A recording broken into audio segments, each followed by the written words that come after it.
Hello, today we're reading Matthew chapter 14 verses 1 through 21, Mark chapter 6 verses 14 to 44, Luke chapter 9 verses 7 through 17, and John chapter 6 verses 1 through 14.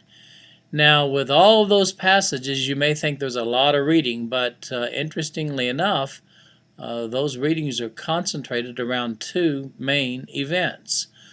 The first event is one that's covered by Matthew, Mark, and Luke, and they outline the fact that Herod thinks that maybe John the Baptist, who he had beheaded, they think that maybe he's risen, is what Herod thinks.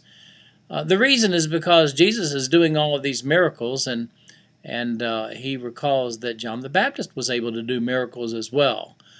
And then it goes into some detail, Matthew and Mark do, on the fact that John actually had been beheaded by Herod himself, and gives us the circumstances on why that had taken place. And then we find that the apostles returned from their mission trip, just a little bit written on that, the one that actually we saw in the previous reading. And then we have the feeding of the 5,000. Now, the 5,000, by the way, that was just men. There were also, we're told in one of the Gospels, that women and children also were present as well. It's a monumental miracle, as a matter of fact, because John reports that one of the disciples came to Jesus and said, hey, if we had 200 denarii, it wouldn't be sufficient to feed all these people. Now, how much is a denarii? Well, we find in one of the parables that Jesus gave that a laborer, a common laborer, would work all day for 1 denarii.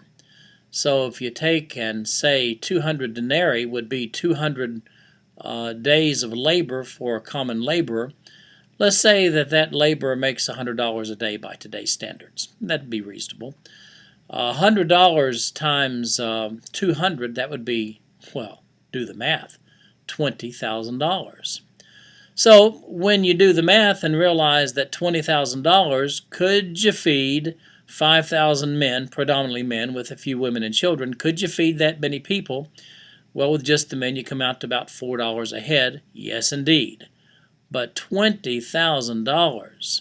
Or how about we just take the fishes and loaves that we have and feed the people, and then they come up with baskets full of leftovers after this miracle feeding that would have cost $20,000, but they do it with just a basket of fishes and loaves. Well, that's the reading for today. Hope you enjoy it, and we'll see you tomorrow.